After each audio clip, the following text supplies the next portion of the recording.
Okay, over here you got customer relations. Over here you got customer service. Marianne DeNovelis right here with the Six-Figure Mastermind. We're going to define what each one of these things are and how they're separate and how we put them together.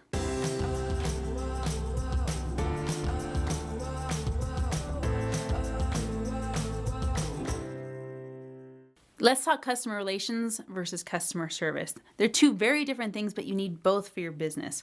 First of all, let's talk customer relations.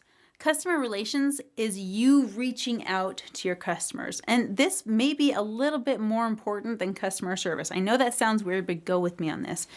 Every single interaction that you have with your customers is vitally important because each interaction says something about you and it says something about how your business, from beginning to end, it says something about how you show up with people, and it's also going to reflect on your brand. How does your brand show up? How does your company show up? These are good questions to answer. Like, take a moment and pause this. Answer these questions. How do you show up and how does that reflect on your brand? When you're reaching out to your customers, how often are you reaching out to them and what are you reaching out to do? If you're reaching out every single time just for the upsell or just to sell another product, then you're going to lose your customers and your customer service is going to spend a lot more time dealing with those kinds of cases. So every time you reach out to your customers, make sure that you're adding value to their experience. That's either through an email with a tip on how to use the product they just bought, or maybe you're reaching out with some idea that they need to cultivate, or maybe you're just adding some kind of element into your life that says, here's a free gift, or here's a free bonus for your subscription.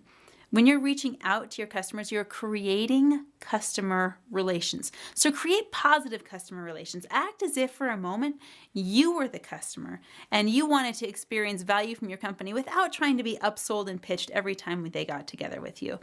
Customer relations is you reaching out to your customers. Customer service is your customers reaching for you. Your customers have a question or a concern. And let's face it, the real stigma we have with customer service is really negative. It's I only reach out when I have a problem. I only reach out when I have something that needs to be solved. You know what? That's the way it is, and that is why we're here. Customer service has this really funny ring to it. Imagine being someone that worked in customer service. How would you feel? You're the person that goes, oh, I work in customer service. Why is that? What if we were to change the perception of serving our customers? Change the perception of customer service as we know it.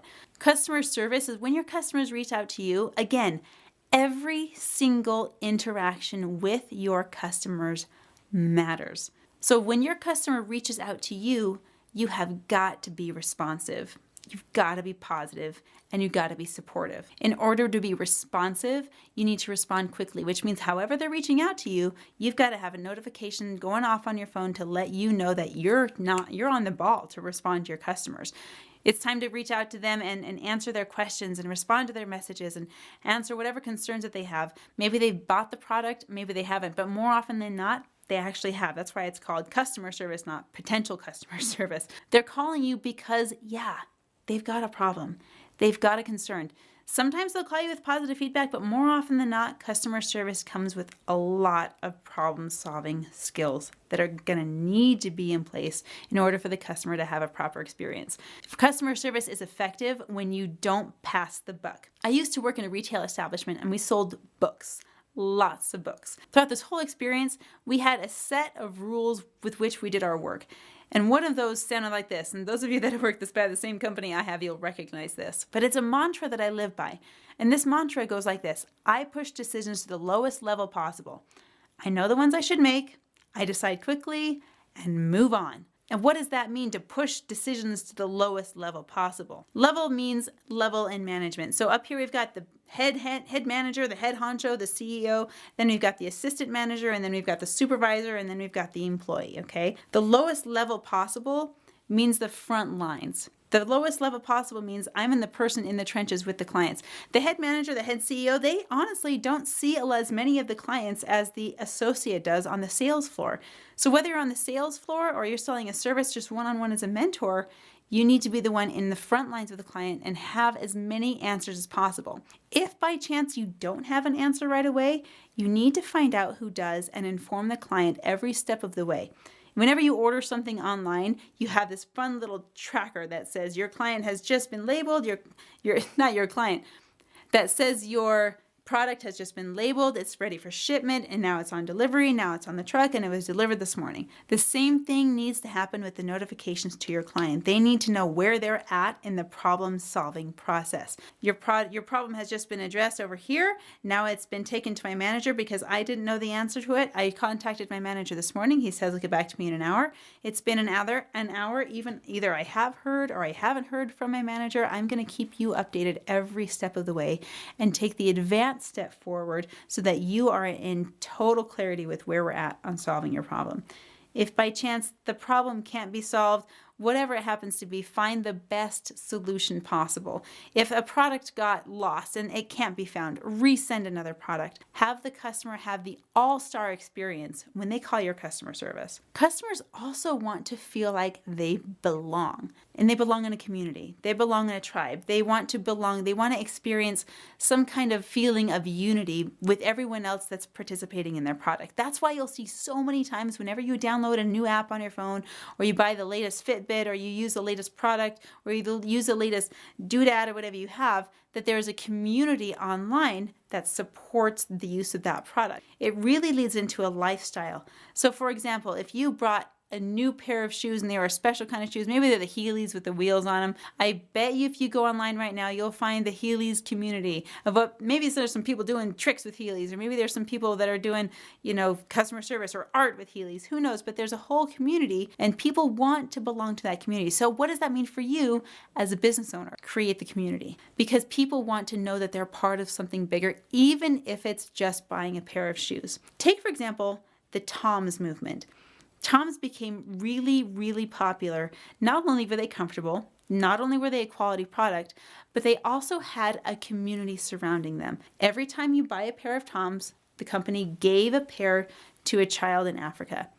What a cool culture. What a cool community to build. What an amazing thing to have everyone together. Everyone that's wearing a pair of Toms, that's what your mind automatically thinks of, is that, whoa, those are cool shoes. Those are stylish shoes. They're unique to their brand, and they're also giving a pair of shoes to someone in Africa. And when you wear those Toms, you feel like you have done something good. You feel like you've taken a step above and beyond, no pun intended, to create a community or be part of a community. So as a business owner, create that community, which leads me to my last point. Everyone that purchases your product is involved now in a lifestyle. Any product that's ever advertised on TV or in social media has a lifestyle to it. People that use a certain laundry detergent live a certain lifestyle. People that use, you'll see it all the time, people that use the laundry detergent, all of their kids play soccer for some reason. I don't understand why. Maybe they just have a lot of grass stains, but every company that sells laundry detergent has a family with kids who play sports of some kind, and usually it's soccer. Think about the community around Nike and fitness. They've really branded themselves as a community where anyone can be fit and anyone can work out, and you can start no matter where you're at. If you're 200 pounds overweight, or if you're 20 pounds overweight, or if you just want to recompose your body and change your muscle mass, Nike is for everybody. It is a lifestyle. Just do it. It's a commitment. It's a commitment to their brand and a commitment to being a new and better you. Think about all the brands and all the slogans that they have. The reason any brand anywhere has a slogan is because they're not only trying to sell you on the brand, they're trying to sell you on the lifestyle. So guess what your job is? Your job is to create a lifestyle out of your business. I have a friend who's an awesome blacksmith, and he just was able to leave his accounting job and start making rings and jewelry out of his blacksmith materials and techniques. I have never seen someone so fully jump out of what was yucky and no fun for them and fully embrace getting to do what they love 24/7. He's in there in the forge doing all of these things with these amazing talents and amazing gifts. And now they've created a lifestyle based on that brand. These stoic rings that they're putting forth, they have rings, they have bracelets, they have jewelry. It's a brand, it's a lifestyle. And they're creating this brand around this lifestyle that says we are rugged, we are strong, we are durable, we're Vikings, we've got integrity. That's our brand. And that's how they do all their photography. That's how they market all of their products, is because they've created a lifestyle. Anyone that lifestyle resonates with, they're going to find this ring company and find out how to get involved with that. Maybe come out and buy the jewelry, maybe buy the jewelry online, maybe even come out and enjoy a little bit of the forge. Their whole branding technique is around creating a lifestyle. So imagine what lifestyle you're creating. And for a moment on this video, I want you to pause it and take note. Write down what kind of lifestyle that you want to create. What will you say about your lifestyle? What kind of lifestyle do you live? What do you do with your free time? How do you spend your money? How do you spend your time? Are you happy? Are you joyful? Do you love your lifestyle? Design a custom lifestyle plan that fits your product, and that way you can build a community around it. You've got your customer support, you've got your customer relations, you've got this amazing community that you're building, you've got accessibility, and you've got a place where people feel like they belong. Once you've got that, all of your customer support and customer relations are going to sing in perfect harmony. Customer service, how are you? Gosh, you guys know better than that by now. Drop me a comment below, hit the subscribe button so we can have another amazing conversation tomorrow on how to explode your results in your business.